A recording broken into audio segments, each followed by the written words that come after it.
Bom, gente, a nossa aula a gente vai explicar sobre renda fixa. Vai ser bem básico e acredito que seja bem rapidinho.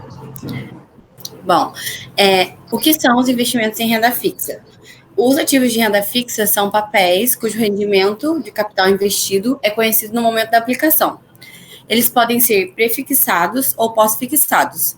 Os prefixados são aqueles que a rentabilidade é pré-definida. E já os pós-fixados, eles possuem a rentabilidade atrelada a algum indexador. Um ativo de renda fixa se assemelha a um empréstimo. Desse modo, sempre que uma pessoa compra um título de renda fixa, ela está emprestando dinheiro ao emissor, que pode ser um banco, um governo, uma empresa. E é esse o motivo pelo qual a gente costuma dizer que se trata de uma emissão de dívida. É uma característica importante dessa modalidade de ativo de renda fixa, é porque ele é um investimento de segurança. Os títulos do Tesouro são como a Selic, Tesouro Pré-fixado, Tesouro IPCA, são exemplos de ativos de renda fixa, conhecidos por muitos dos investidores. Outro investimento em renda fixa são os CDBs, que a gente ouve falar bastante. Eles se referem a títulos nominativos emitidos pelos bancos. E também temos as letras de crédito, que referem-se às cartas emitidas por instituições financeiras. O investimento em títulos de renda fixa, ele exige que a gente observe algumas características. Quem é o emissor, qual é o prazo do título e qual é o tipo de rendimento do título. A importância do emissor do título está ligada à questão do risco de crédito envolvido no investimento em títulos emitidos por tal empresa ou instituição financeira. O prazo do título envolve a perspectiva do risco de crédito, quanto à perspectiva da taxa de juros obtida pelo investidor.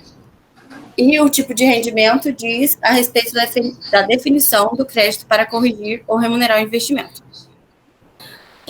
Algumas regras básicas para a escolha adequada dos fundos de investimento.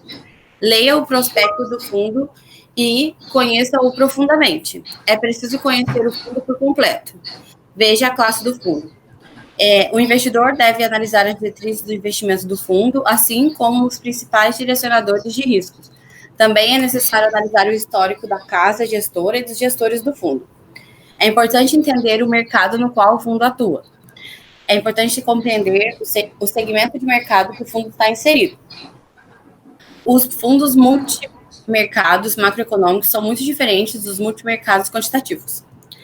E a gente precisa também identificar os riscos desse mercado e da estratégia do fundo, ver se há algum tipo de iliquidez na entrada ou na saída, porque alguns investimentos só podem ser retirados depois de algum tempo. Então, pode ter algumas carências nas saídas, são mais usuais em fundos de investimentos, e isso significa que se você solicitar o resgate do seu investimento hoje, só poderá receber o dinheiro em conta depois de um certo tempo.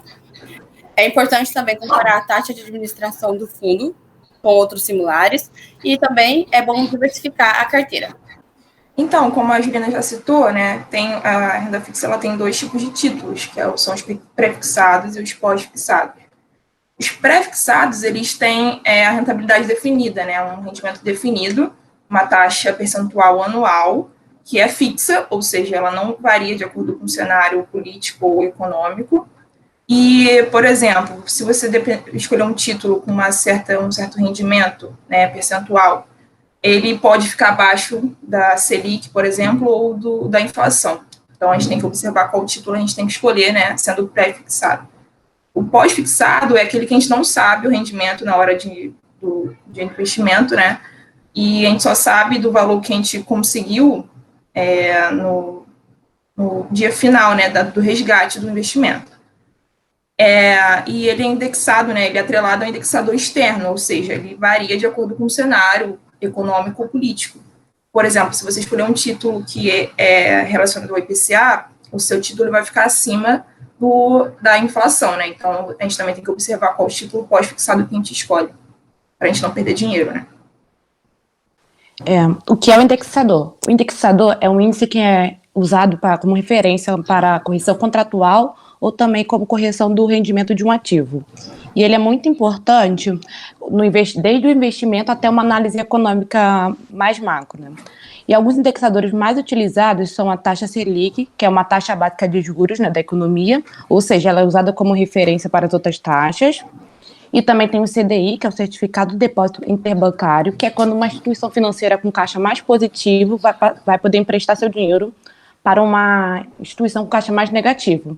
E também tem o IPCA, né, que é o índice de preços ou inflação, né, e que o seu investimento deve estar sempre acima da inflação para você não estar perdendo dinheiro. E também tem o IGPM, que é o índice geral de preços do mercado. E também agora vamos falar sobre a relação risco-retorno, que também é sempre muito importante. Que o risco e o retorno, eles caminham lado a lado, ou seja, sempre caminham junto. Quando um está aumentando, o outro também vai aumentar, porque quanto maior o risco, maior também vai ser o retorno, mas por isso tem que estar sempre atento a isso. E por isso que é sempre importante a diversificação, porque você vai ter diferentes tipos de investimento e com isso você vai terá também diferentes níveis de risco. Mas apesar da renda fixa ser bastante indicada, porque ela ser a mais segura, ela não está isenta de oscilações da rentabilidade, porque como as oscilações da taxa de juros da economia, ela pode influenciar bastante nos outros rendimentos da renda fixa. O FGC, ele é um fundo garantidor de crédito, que é uma entidade privada e sem fins lucrativos. É um mecanismo de segurança para os investidores e para o sistema financeiro de uma maneira geral.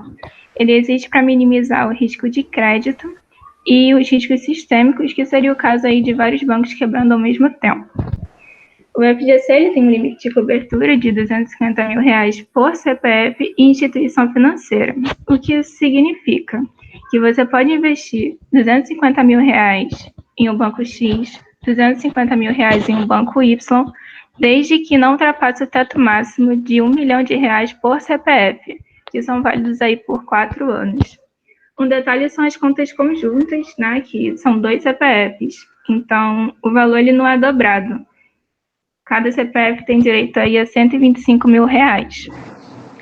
O FGC ele protege o saldo da conta corrente, o saldo da conta poupança, o CDB, que são os certificados de depósito bancário, LCI e LCA, que são as letras de crédito imobiliário e as letras de crédito do agronegócio, LC, que são as letras de câmbio, LI e LH, que são as letras imobiliárias e as letras hipotecárias. Agora, a gente falando sobre as vantagens da renda fixa, as primeiras delas é a segurança e a estabilidade, porque a renda fixa possui uma menor variação em relação a outros produtos, como as ações, né? E também alguns títulos possuem a proteção do FGC, que já foi explicado anteriormente. Também tem a liquidez, porque alguns títulos possuem a liquidez diária, que permite o resgate ser realizado a qualquer momento. Outro também é a acessibilidade, que é tanto no conhecimento, né, e também quanto no aporte inicial, porque muitos pode ser a partir de R$30, se eu não estou enganada. E o mais importante, que é a diversificação, porque é possível investir em diversas áreas, desde a imobiliária até a do agronegócio. Bom, e por fim, as desvantagens da renda fixa, a gente quis citar as quatro principais assim, que a gente achou nas pesquisas, sendo a primeira, os tributos. Há alguns títulos da renda fixa que incidem em certos tributos, como imposto de renda, IOF, taxa de custódia, assim como também nos fundos de renda fixa, como as taxas de administração, de entrada e saída. A segunda desvantagem seria que há investimentos na renda fixa que não podemos retirar antes da data de vencimento, ou seja, se tiver alguma urgência, dependendo do título que você escolher, a gente não pode tirar antes porque a gente pode perder dinheiro com isso. Terceira, é um investimento muito estável, então pode te impossibilitar de ter ganhos muito expressivos em curto, médio prazo. E a quarta e última, há certos títulos como o CRI, a letra financeira, que precisam de um capital, né, mínimo inicial muito alto, ou seja, pode impossibilitar o investidor a diversificar na carteira, né, por ter pouco dinheiro assim, para os outros títulos. E é isso. E só para finalizar, sobre os fundos, né, que a gente colocou uma listinha lá de como escolher os fundos, né, como observar os fundos, a gente não explicou assim diretamente, mas de maneira mais profunda, porque eu acho que isso seria interessante a gente ir colocando nas outras aulas, sabe? A gente queria explicar um pouquinho mais sobre títulos públicos, depois sobre títulos privados e que entram os fundos, enfim. Aí, essa aula foi mais rápida mesmo, só para poder introduzir os principais conceitos, né, para a gente ter noção na hora de ler um relatório, de um artigo, a gente saber os conceitos principais, né, porque eu acho que foi muito bom, até porque, para não ter muita dúvida, sabe, sobre esses conceitos, e se alguém quiser, eu vou colocar lá no Drive esses slides também, para caso alguém queira conferir depois, lembrar, enfim. Aí é isso, gente. Muito obrigada pela atenção de vocês.